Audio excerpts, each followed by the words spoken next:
This is the Dog Savant Podcast with your host, Brett Endies.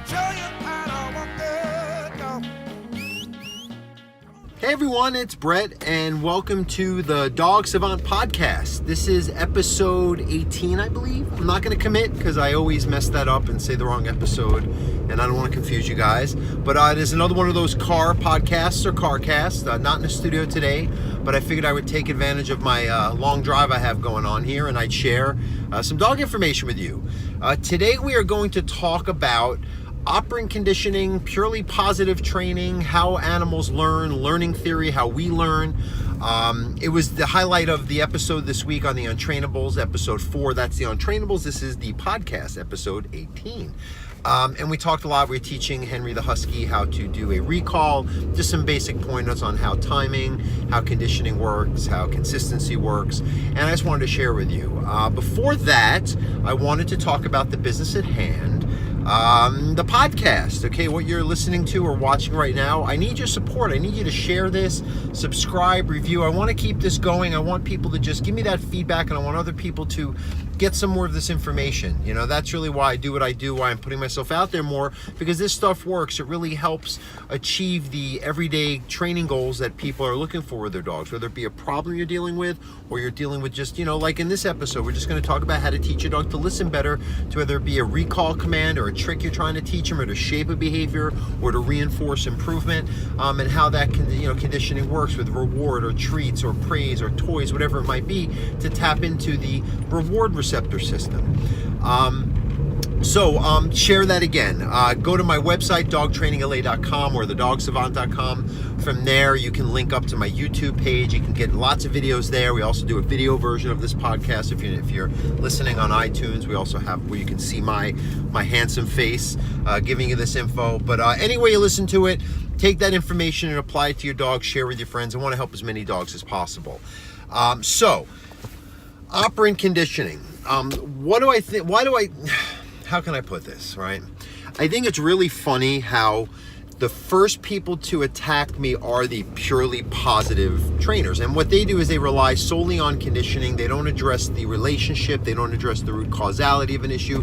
They don't address the sensory component of it all, or a dog's instincts, or what dogs are meant to do when in the presence of humans. They just feel that everything is about learning theory, and that's that. And what I think is, again, so funny is that when they attack me like they know better, first of all, I use purely positive. It was the highlight of the entire Untrainables episode this week, right? Second of all, I have a degree in psychology, and I've taken many courses in actual learning theory, where I've actually done full semesters and gotten A's in these courses and done a lot of tests and studies and research and put in the papers and did my time and took the exams. So I'm pretty qualified to know what I'm talking about, even though some of the purely positives beg to differ, because they see me talking about it being more of a rule-based structure exercise, and they all of a sudden jump into that, well, he must be being corporal punishment and alpha rolling the dogs and choke chains, and I don't do that at all. You can see what I do. There's tons of videos demonstrating that. You hear what I'm explaining. But, people, they tend to knee-jerk, and then they're blinded to what's going on in front of them. It's not helping dogs, so I try to promote rational approach to dogs and their behaviors and interacting with them, especially for the sake of improving their behaviors or teaching them the skills they need to navigate their everyday lives. So, operant conditioning, it's a very simple thing, and I give an example like this to my clients because I have a lot of clients who are purely positive refugees, or we're going to call them. They've tried other kinds of training, usually with treats and clickers and passive things, and it didn't get any better, and the problems at times got worse, right? But I want to explain to them what the theory is behind that, right? If, you think about what motivates you. Humans, we have different motivators, but I think in general a lot of people are motivated by gold or money or something. So let's say, for example, somebody, you go to somebody's house and there's a drawer, like in a desk or something nearby, and they say, hey, why don't you open that drawer, the owner of the house, and open it up and see what's inside, because whatever's in there is yours. You open it up because you got like an open it up, that's your cue, right? Or you can say, hey, when I do, even better, let me explain this a little bit more, like how you would train a dog. So you have a clicker. Let's go right to the clicker, right? So you say, hey, when you hear this click, click sound, that means you open the drawer and see what's in it. Because with humans, we can explain. With dogs, we have to shape the actual behavior, and that's what you chain together till you get the desired response. Right. So I open the drawer, all of a sudden there's a gold bar, and then what the person says is, well, that's yours, but then you have to close the drawer again and then be done with that task as soon as you put the gold bar in. Let's say there's like a box that they give me to hold it. For dogs, just put in the treats in their stomach. And they say, okay, Brett, we're going to do this again. Same thing. I'm going to click the clicker, open it up. That's yours again. I start picking up on a pattern, and my reward receptors, because gold means that I'm going to be able to buy things and have food and security, and it starts feeling good when I get it. We're drawn to that, right? Whatever it is. It could be food, it could be something you like, a movie, entertainment, massage. It doesn't matter. It's right, sensory, external, doesn't matter.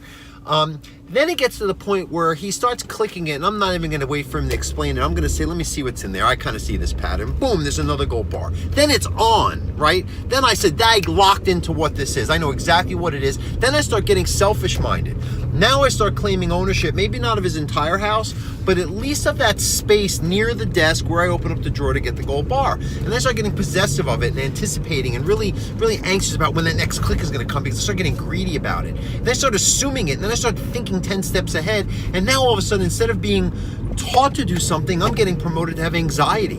And then my needs are getting met through that anxiety instead of just being at peace and things kind of come to me, which for a dog and for some people, that's a much easier way of existing.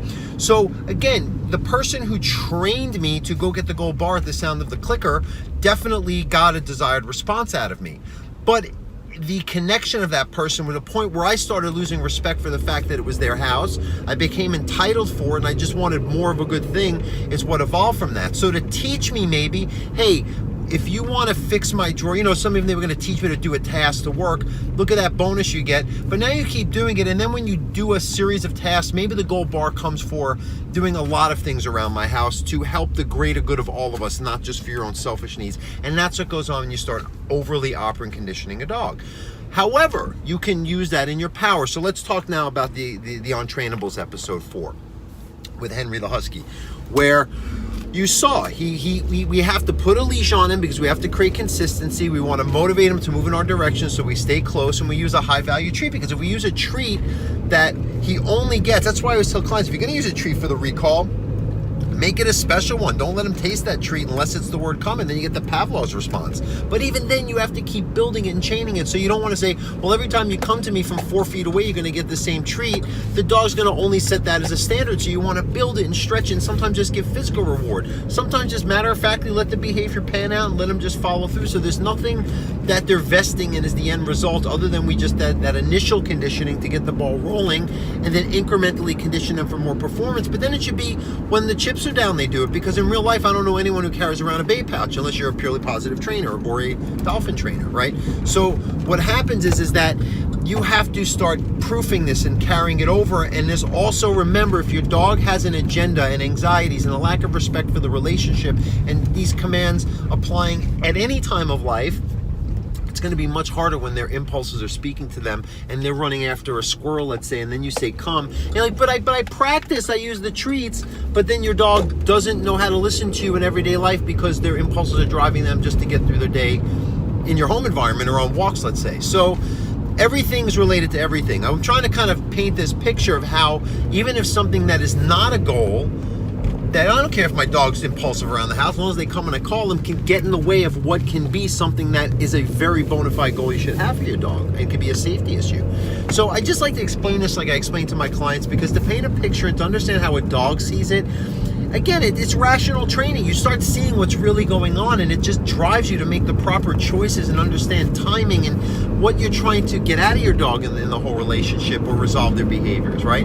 But again, there is merit to conditioning, right? Just like me with the gold bar, you're going to get a desired response. And to a degree, when you hear come, you want that dog to automatically respond, but you have to work on some of the other issues as well. So I guess the takeaway is conditioning is great. You don't want to rely solely on the treats. You want to set a standard of more performance or improvement or learning new tasks to give incrementally more treats.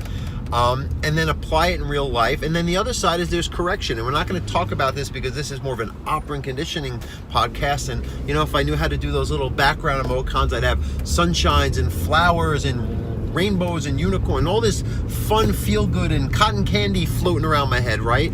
But that's not real life, and that's not how nature works, and that's not even how our world works. We want to believe that everything's safe spaces and we can't hear things we don't want to hear. Look, there's a lot of things out there that you don't want to deal with, hear, see, things about you that you should be improving that you don't want to own up to, that it's just somebody pointing out. Let's get real here. Nature doesn't work that way, and we shouldn't either. So again, purely positive is good. I work hard, I reward myself with treats. Dogs should do the same, but you have to work hard first. Nothing's going to come easy, and nature isn't set up that way. Okay, so we're at 10-minute mark. These podcasts, when I do it myself, are kind of short and sweet. I'm going to do longer ones with guests. I'm hoping to get some guests on here. I did a good one with Bill that you're going to see. If you're listening to this one, you already saw it. It was last week's podcast. But, what we do is sometimes we do a couple in a row and then they come out, every Monday. So this one will probably come out the week after next. So if we're like the first weekend in October, you're going to get like the second Monday of October. This should come out for you, this one. So anyway, thanks again for listening. Don't be afraid to use treats, but don't rely on them. Look into the relationship. If your dog has some severe behavioral issues, you're probably not going to be approaching the training from this, perspective just yet. You want to expect more from your dog. Set the bar higher than a treat at the right time and place can have a merit to help improve what your goals are. But I want you to also follow the Untrainables, share. We're only in our first season. We got to get this thing, it's doing great, but we got to get this to be as popular as possible because that's how we keep this thing going. The second season's really where we can get this message out to a humongous audience. So keep this going. Episode 2 I see is already at 750,000 views. That's amazing. All of our episodes are over 500,000 views. We're trying to get to 1 million, and this is great. And again, if you have questions, send them in to me, email me, post them on social media, put some videos out. Instagram, hashtag at the Dog Savant or the Untrainables, and I'll see them and I'll answer them either on a podcast here or on our live Q&A segments on Facebook Watch.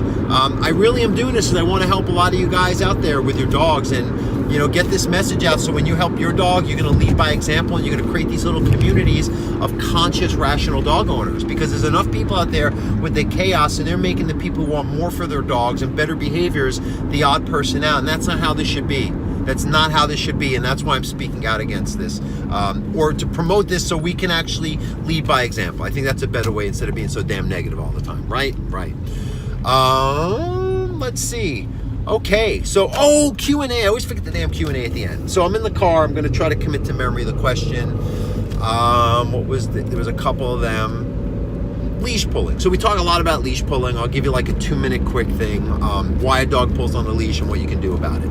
So dogs, we talk about it a lot, but I can't drill this in enough. Until I stop seeing these dogs dragging their owners around on harnesses, reacting, and not learning how to walk in a structured, focused way that's going to remove all of those issues, I'm going to keep harping on how to walk a dog properly.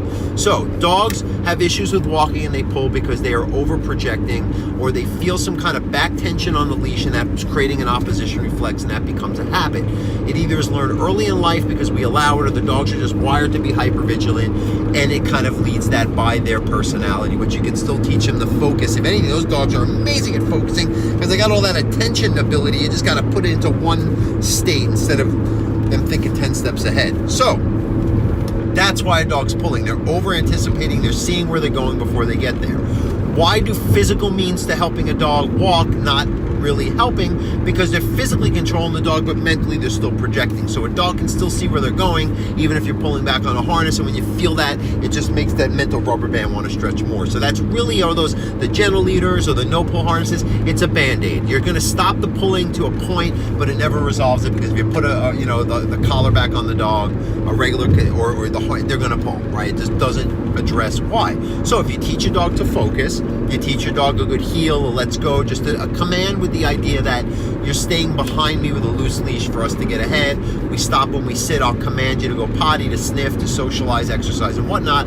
But more or less the walks are going to be you following me, staying behind me calmly, letting me lead you, and I'll take on the responsibility so you don't have to have anxiety and insecurities and over anticipation. You need to practice that pretty much under controlled conditions. Get that to be the norm, where they see or they hear let's go, and they know what you're expecting, and then you keep applying it like we spoke about earlier. You can proof it, you can shape it with treats, but then you have to expect more from them based on their instincts to follow somebody who's better suited to lead them through life, especially if your dog has more than pulling, reactivity, social issues, anxiety when entering new environments.